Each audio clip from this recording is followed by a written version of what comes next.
ایک طرف عدلیہ میں ایسے عام کیسز زیر سماعت ہیں جن کے فیصلے مستقبل میں ملکی سیاست پر گہرے اثرات مرتب کریں گے، اور دوسری جانب عدلیہ میں بڑھتی واضح تقسیم ہے جو عدالتی نظام کی بنیادوں پر لرزہ طاری کیے ہوئے ہیں۔ ججز صاحبان اختیارات کے حصول کے لیے ایک دوسرے کے آمنے سامنے کھڑے دکھائی دیتے ہیں، اور اس کشیدگی کو بڑھاوا دینے کا الزام حکومت پر لگ رہا ہے کہ وہ عدالتی معاملات کو اپنے حق میں کرنے کے لیے سپریم کورٹ اور ہائی کورٹس کو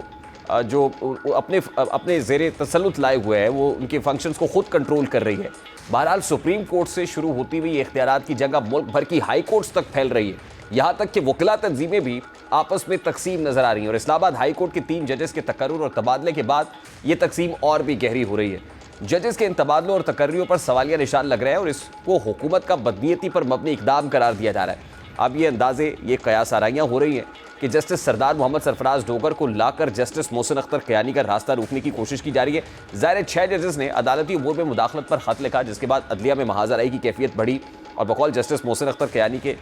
ججز کے اس خط نے ہی حکومت کو 26ویں آئینی ترمیم پر مجبور کیا۔ بہرحال اب اسلام آباد ہائی کورٹ میں بھی ججز صاحبان کام سے روکنے پر ایک دوسرے پر اعتراضات اٹھاتے نظر آ رہے ہیں، اور اب اسلام آباد ہائی کورٹ میں ان تقرریوں کے فوری بعد انتظامی طور پر ہائی کورٹ کے چیف جسٹس عامر فاروق نے بڑی تبدیلیاں بھی کر دی، اور ان تبدیلیوں کے تحت جسٹس محسن اختر کیانی کو ہٹا کر جسٹس سرفراز ڈوگر کو انسداد دہشت گردی اور احتساب عدالتوں کا انتظامی جج تعینات کر دیا گیا ہے، جبکہ جسٹس میاں گل حسن اورنگزیب کو ہٹا کر جسٹس اعظم خان کو سیشن کورٹس ویسٹ کا انتظامی جج تعینات کر دیا گیا ہے۔ اور اسلام آباد ہائی کورٹ کے 7 ججز جنہوں نے ان تقرریوں پر صدر مملکت، چیف جسٹس اور ہائی کورٹ کے 2 چیف جسٹس کو خط لکھا، اب انہوں نے ایک بار پھر اس معاملے کو اٹھا دیا، اور اسلام آباد ہائی کورٹ کے 5 ججز نے سینیورٹی لسٹ کے خلاف جو ریپرزنٹیشن آرڈر چیف جسٹس اسلام آباد ہائی کورٹ کو یہ بھجوا دیے ریپرزنٹیشن، اور اب اس معاملے کے اوپر یہ کس طریقے سے آگے بڑھے گا اور اس ریپرزنٹیشن کا جواب اور اس کا اپروپریٹ فورم کیا ہو سکتا ہے، بات کریں گے۔ اس وقت ممتاز ماہر قانون شاہ خاور صاحب نے میں جوائن کیا ہے۔ السلام علیکم شاہ خاور صاحب، بہت بہت شکریہ آپ کے وقت کے لیے۔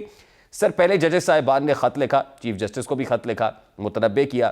اب جب یہ تقرریاں یہ ٹرانسفرز ہوئی ہیں تو پھر ریپرزنٹیشن ایشو کر دی ہے، اور وہ یہ ریزرویشنز شو کر رہے ہیں کہ دیکھیے ہمیں ٹرانسفرز کے اوپر کوئی اعتراض نہیں ہے، سینیورٹی کے اوپر اعتراض ہے کہ جن ججز کو ٹرانسفر کیا گیا ہے وہ سینئر نہیں ہو سکتے، وہ وہیں سے جو ہے وہ بگننگ کریں گے، اوتھ وہاں سے لیں گے، اور اس کے بعد وہ سب سے جونیئر تصور کیے جائیں گے، تو کیا یہ موقف درست ہے؟ اصل میں بات یہ ہے کہ یہ جو ججز کی ٹرانسفر ہے ہائی کورٹ کی ایک ہائی کورٹ سے دوسرے ہائی کورٹ میں، یہ آرٹیکل 200 ہے جس میں پورا طریقہ کار جو ہے وہ لکھا ہوا ہے۔ اس میں ساری ریکوائرمنٹس تو بالکل پوری ہوئی ہیں، جو کہ ٹرانسفرز جو 3 جج صاحبان ہوئے ہیں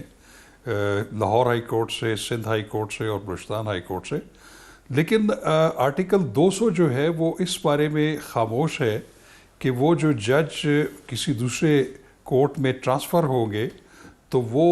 کیا وہ ان کی سینیارٹی وہیں سے کاؤنٹ ہوگی جہاں سے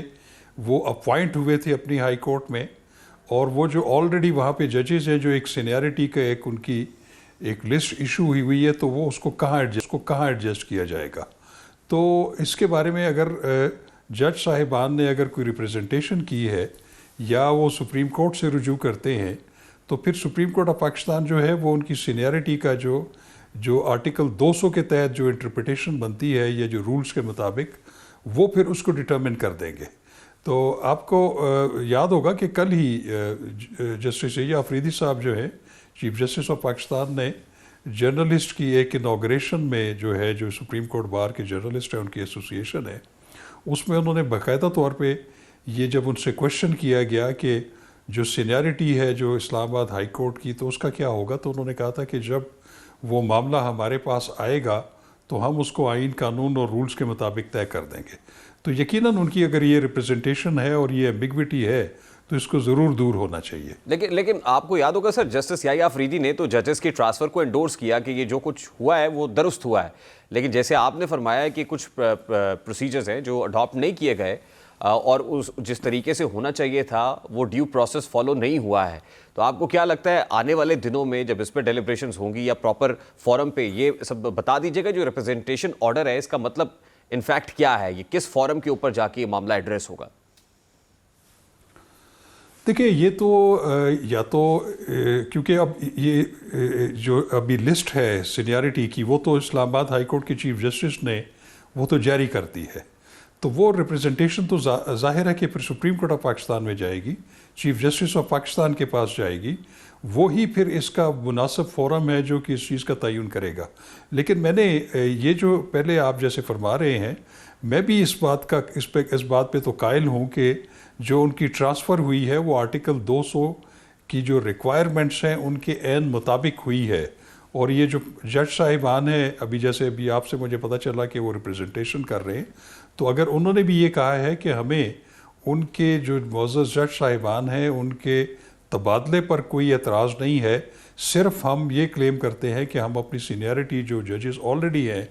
وہ مینٹین ہونی چاہیے، اور جو ٹرانسفر شدہ ججز ہیں ان کو ان کے باٹم پہ ہونا چاہیے. تو اگر یہ ان کی یہ خیال ہے اور جس کی جو انٹرپریٹیشن یا وضاحت چاہتے ہیں، تو وہ تو یقیناً پھر سپریم کورٹ آف پاکستان بھی کر سکتی ہے، چیف جسٹس آف پاکستان بھی کر سکتے ہیں، اور اس کو جوڈیشل سائٹ پہ بھی دیکھا جا سکتا ہے سپریم کورٹ آف پاکستان. یعنی پھر یہ معاملہ کانسٹیٹیوشنل بینچ کے سامنے بھی آ سکتا ہے، آپ یہی کہہ رہے ہیں. اور دوسری بات یہ کہ دوسری طرف سے ماضی کے نظائر بھی پیش کیے جاتے ہیں کہ پہلے بھی لاہور ہائی کورٹ سے ججز ٹرانسفر ہوئے اسلام آباد ہائی کورٹ میں، اور پھر وہ چیف جسٹس کے عہدے پر بھی براجمان ہوئے، یعنی ٹرانسفر کے بعد چیف جسٹس بنے.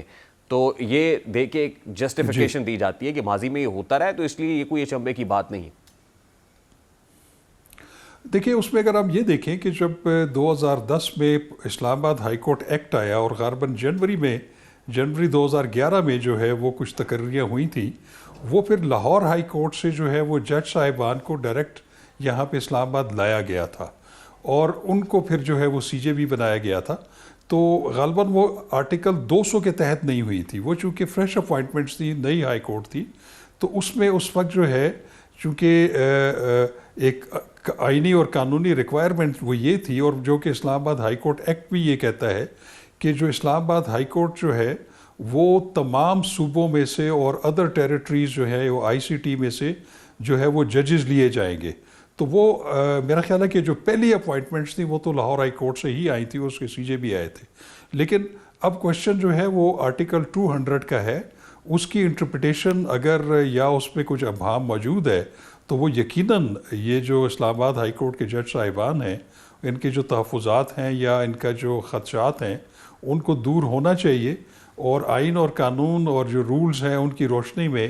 سینیرٹی کا جو ہے وہ ضرور تعین ہونا چاہیے. اچھا شاہ خاور صاحب، اب ایک تاثر ابھر رہا ہے کہ جیسے سپریم کورٹ آف پاکستان کو ایگزیکٹو نے اپنی پسند کے ججز لگا کے جو ہے کنٹرول کرنے کی کوشش کی ہے، اب اسی طرح ہائی کورٹس کے اندر بھی ہو رہا ہے. کیا یہ تاثر درست ہے؟ میرا خیال ہے کہ یہ ایسے ہم ڈائریکٹلی یہ کوئی ایسا الزام نہ لگائیں کہ اس ارینجمنٹ سے جو ہے وہ ایگزیکٹو جو ہے وہ بالادست ہو گئی ہے اور جوڈیشری زیر دست ہو گئی ہے. بیسیکلی یہ تھا کہ جو 18ویں ترمیم تھی اس میں بھی ایک چیک اینڈ بیلنس کا کانسیپٹ دیا گیا تھا. جیسے جوڈیشل کمیشن آف پاکستان تھا وہ سپریم کورٹ کے ججز کے لیے اور تھا، اور جو ہائی کورٹ کے لیے اس کی کمپوزیشن اور تھی. لیکن ان دونوں صورتوں میں جو جوڈیشل سائٹ سے جو ججز تھی ان کی تعداد جوڈیشل کمیشن آف پاکستان میں زیادہ تھی. اب ان کی جو تقرریاں ہیں وہ پھر ایک پارلیمانی کمیٹی جو تھی جو 18ویں ترمیم کے زیر تحت آئی تھی، جس میں 4 سینیٹرز اور 4 ایم این ایز تھے، انہوں نے پھر اس کی ویٹنگ کرنی تھی، اور وہ کسی بھی نامینیشن کو ڈکلائن کر سکتے تھے 3/4 میجورٹی کے ساتھ. اگر وہ 8 ہیں تو اس میں سے 6 جو ہیں اگر ریکمینڈ کر دیں کہ وہ جوڈیشل کمیشن آف پاکستان کی ریکمنڈیشن کو جو ہے وہ کسی وجہ سے ڈکلائن کر رہے ہیں تو اس کی تقرری نہیں ہو سکتی تھی. تو ایک ایسا دور آیا بیچ میں، اس کا مجھے ایگزیکٹ سال یاد نہیں ہے، کہ جس میں جوڈیشل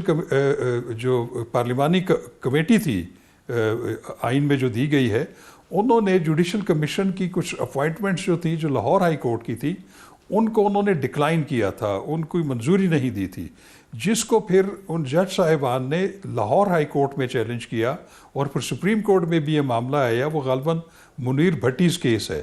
تو اس میں پھر جوڈیشل سائٹ سے ہائی کورٹ نے اور سپریم کورٹ نے بھی اس کو انڈورس کیا کہ جو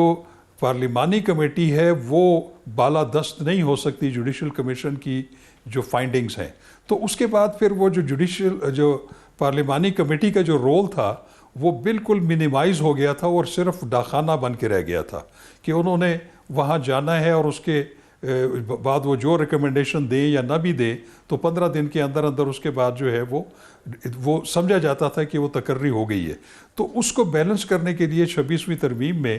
انہوں نے جو جوڈیشل کمیشن آف پاکستان ہے اسی میں ہی پارلیمانی کمیٹی یا پارلیمنٹ کے اراکین کو ضم کر دیا، اور اس کے نتیجے میں ابھی جو جوڈیشل کمیشن آف پاکستان ہے وہ عددی لحاظ سے اس میں عدلیہ کے جو لوگ ہیں وہ کم ہیں اور باقی زیادہ ہیں. اس میں صرف سارے پارلیمنٹیرینز نہیں ہیں,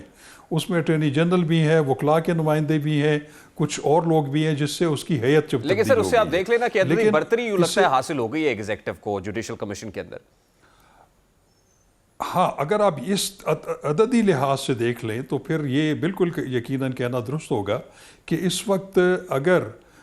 جوڈیشری سے ہٹ کے جو ممبران ہیں اگر وہ ایک سائیڈ پہ ہو جائیں تو پھر ان کی برتری جو بالکل ہے, اس میں کوئی شک نہیں. تو آنے والے دنوں میں یہ جو خط و کتابت ہو رہی ہے, یہ ججز کی گریونسز ہیں, وہ even supreme court of Pakistan کے اندر جسٹس منصور علی شاہ کی ہوں یا یہاں جسٹس محسن اختر کیانی اور ان کے ساتھی ججز کی ہوں, آپ کو لگتا ہے کہ بڑھیں گی یا ایڈریس ہو جائیں گی؟ میرا خیال ہے کہ یہ وقت کے ساتھ ساتھ ایڈریس ہو جائیں گی چیزیں. اس کی وجہ یہ ہے کہ جو جج صاحبان ہیں سپریم کورٹ آف پاکستان میں جن کے اپنے بھی تحفظات ہیں یا ان کے بھی سٹیکس انوالو تھے, جسٹس منصور علی شاہ کی میں بالکل برملا بات کروں گا, بڑے ٹھیک ہے, بہت بہت شکریہ. شاہ خاور صاحب ہمارے ساتھ موجود تھے.